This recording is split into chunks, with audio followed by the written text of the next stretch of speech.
What if your free will could be stolen with the click of a button? Welcome back to another classified file from the SCP Foundation archives. Today, we're examining something that challenges the very foundation of human autonomy. Something that proves control over another person isn't just science fiction, it's disturbingly real. This is SCP-010, also known as the Collars of Control. What you're about to hear is based on confidential containment records.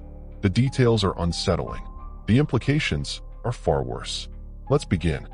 SCP-010 is not a single object. It's a collection of old, tarnished metal collars and one remote control device. At first glance, they look like relics from another era. Medieval restraints, perhaps. Prison equipment from a forgotten age. But appearances, as always with SCP objects, are deceiving. Each collar is crafted from an unknown metallic alloy. They don't rust. They don't degrade. And despite their age, they function with perfect, terrifying precision. The collars lock around the neck of any human subject. Once secured, they cannot be removed by the wearer. No amount of force, no tool, no desperation can break them free. The only way to release a collar is through the remote device. And here's where things get dark. The remote control is small, handheld, simple in design. It has buttons corresponding to each collar. When activated, the person wearing that collar becomes compliant, obedient, a puppet with severed strings of self-determination. The wearer doesn't resist. They don't scream. They don't fight back. They simply obey. Any command given by the person holding the remote is followed without hesitation. Walk into that fire. Harm yourself. Betray your closest friend. Attack someone you love. It doesn't matter. The command is absolute. The will is erased. During Foundation testing, subjects reported being fully conscious during the control. They could see what they were doing, feel their own hands moving, hear their own voice speaking words they never chose to say. But they couldn't stop, couldn't resist. One researcher described it as watching yourself become a passenger in your own body.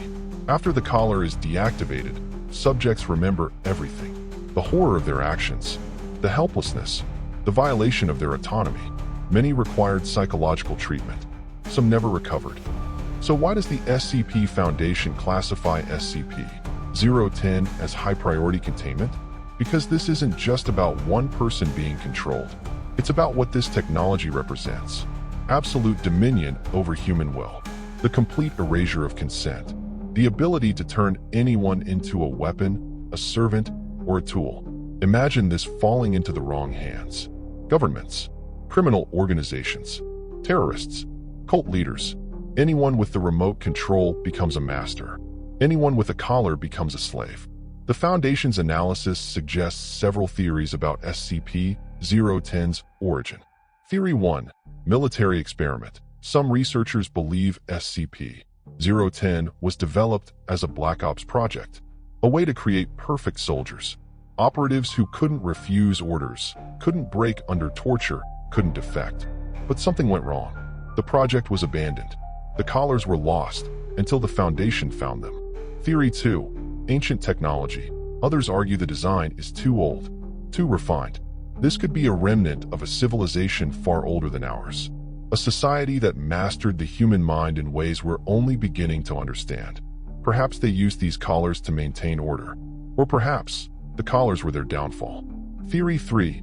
Anomalous artifact. A third group believes SCP-010 isn't technology at all.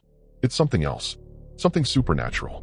A cursed object that taps into the fundamental nature of control and submission. An artifact that reveals a disturbing truth. Free will is fragile, and it can be taken away. But here's what terrifies the Foundation most. SCP-010 doesn't just control the body. It controls the entire person. Their skills, their knowledge, their relationships. If you put a collar on a nuclear scientist, you now control someone who knows launch codes. If you collar a politician, you control policy. If you collar a soldier, you control a trained killer. The ethical questions are staggering. Is the person under the collar still them? Are they responsible for what they do? Is this slavery? Murder? Something worse? The Foundation has no answers. Only containment protocols. SCP-010 isn't alone in the archives. The Foundation has documented other entities and objects that specialize in control and manipulation. Take SCP-010, for example, a shadowy entity that stalks victims, feeding on their fear until they become paralyzed, unable to move or scream. Control through terror. Or SCP-1981, a VHS tape showing distorted footage of a political figure being tortured. Anyone who watches it becomes obsessed, manipulated by the horrific imagery. Control through obsession. Then there's SCP-1098, a signal broadcast that plants suggestions deep in the subconscious. Listeners don't even realize they're being influenced.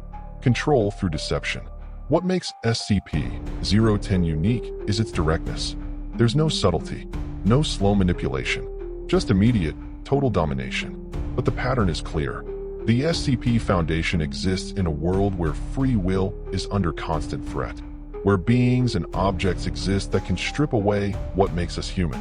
Our choices, our autonomy, our self. And that raises a chilling question. How many other SCPs are out there, waiting to be discovered, that can do the same? Let's step back from the fiction for a moment and talk about the real horror behind SCP-010. Throughout history, humans have tried to control each other. Through force, through propaganda, through fear, through technology. We've built prisons, created torture devices, developed drugs that alter the mind, designed algorithms that manipulate behavior. SCP-010 is an exaggeration, yes, but it's not entirely fantasy. Brain-computer interfaces are real. Neural implants exist. Scientists are actively researching ways to influence thoughts and actions through external devices. Where's the line? When does helpful technology become a tool of oppression? SCP-010 serves as a warning, a dark mirror showing us what could happen if we prioritize control over consent, power over autonomy, obedience over freedom. The collars may be fictional, but the impulse to control others is not. And that's what makes SCP-010 so unsettling. It's not just a scary story. It's a cautionary tale about the dangers of absolute power and the fragility of human dignity. So here we are, at the end of another classified file. SCP-010, the Collars of Control, a collection of artifacts that can strip away everything that makes you you. But before we close this case, let me leave you with one final thought. Is free will real? Or is it just an illusion we tell ourselves to feel safe? And if it can be taken away by a simple metal collar and a remote control, was it ever truly ours to begin with? If you want to explore SCP-010 further, I encourage you to visit the official SCP Wiki. Read the original documentation. Form your own conclusions. Because the Foundation's files are just the beginning. Next time, we'll be examining something even more disturbing. Something that challenges not just your will, but your reality itself. SCP-011 is waiting. Until then, stay curious, stay cautious, and remember, in the world of the SCP Foundation, nothing is ever as it seems.